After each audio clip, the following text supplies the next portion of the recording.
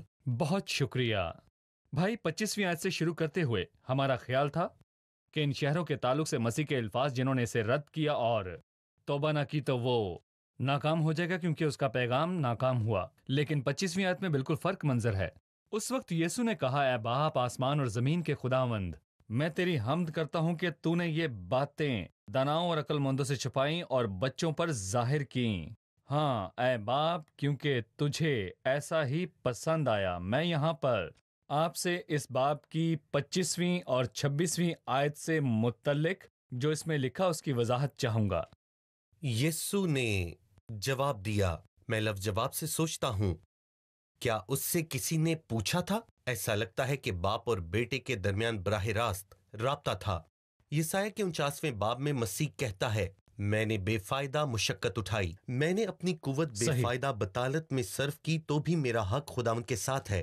اور باپ نے یہاں جواب دیا کہ تجھ سے میری نجات زمین کے کناروں تک پہنچے اور میں غیر قوموں میں تیرے لیے راستوں کو کھول دوں گا، اور جن کی پہلے کوئی میراث نہ تھی میں ان کے لیے دروازہ کھولوں گا۔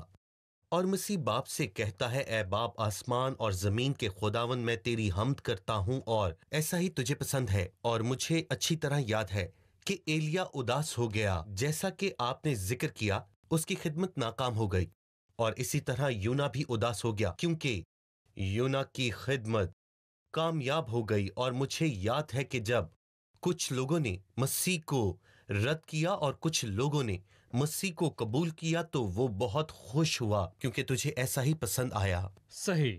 27ویں آیت اس بات کے لیے حقدار ہے کہ اسے سب کے سامنے آویزہ کیا جائے، اور جہاں پر بھی کنونشنز ہوتی ہیں یا مسیحی تعلیم دی جاتی ہے، میں چاہوں گا کہ اس آیت کو ان سب جگہوں میں سکھایا جانا چاہیے۔ میرے باپ کی طرف سے سب کچھ مجھے سونپا گیا، اور کوئی بیٹے کو نہیں جانتا سوا باپ کے، اور کوئی باپ کو نہیں جانتا سوا بیٹے کے اور اس کے جس پر بیٹا اسے ظاہر کرنا چاہے۔ یہ آیت غور طلب ہے لفظ بہ لفظ۔ آپ اس پر کیا کہیں گے؟ میں اس میں مسیح کی الوہیت کے 4 ثبوتوں کو دیکھتا ہوں۔ پہلا ثبوت، باپ کی طرف سے سب کچھ مجھے سونپا گیا ہے اور خدا کے سوا نہ کوئی ہر چیز لے سکتا ہے اور نہ کوئی ہر چیز دے سکتا ہے۔ صحیح۔ جہاں تک میرا تعلق ہے، اگر کوئی مجھے 10 چیزیں دے تو میں کہوں گا میں نہیں لے سکتا کیونکہ باپ کی طرف سے مجھے سب کچھ سونپ دیا گیا۔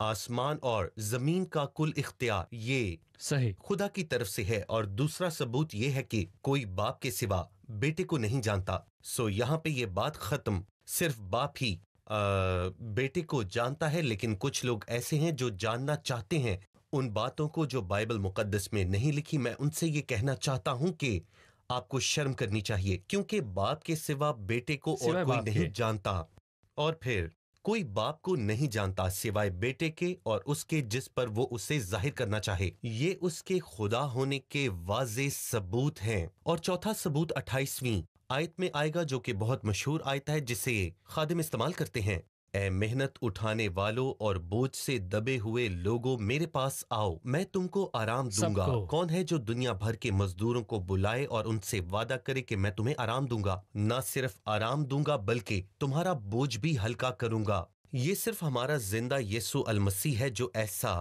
کہتا ہے۔ صحیح۔ بہت شکریہ۔ ہمارے پروگرام کا وقت اب ختم ہوا چاہتا ہے۔ آئے مہمانوں سے اب رائے جانیں۔ آج کے پروگرام سے آپ نے کیا سیکھا؟ مجھے اچھا لگا جب یوحنا نے مسیح پر شک کیا، لیکن اس نے کسی اور سے نہ پوچھا بلکہ مجسم کلام سے پوچھا۔ ہم بھی اکثر لکھے ہوئے کلام پر شک کرتے ہیں۔ ہمیں کسی اور کے پاس جانے کے بجائے خدا کے کلام کو پڑھنا چاہیے۔ وہ ضرور ہمارے ذہنوں کو کھولے گا اور ہمیں سمجھ دے گا۔ ہم نے سیکھا ہے کہ خدا کل علم رکھتا ہے۔ وہ جانتا ہے کہ کچھ شہر توبہ کر لیتے ہیں۔ اگر یہ معجزات ان کے شہروں میں کیے جاتے۔ حکمت اپنے کاموں سے راست ثابت ہوئی۔ حکمت کے بیٹے خدا کو راست ٹھہراتے ہیں کیونکہ خدا کا خوف حکمت کا شروع ہے۔ شکریہ۔ خدا آپ کو برکت دے۔ بھائی خدا یوسف آپ کو آپ کا برکت بھی دے۔ شکریہ۔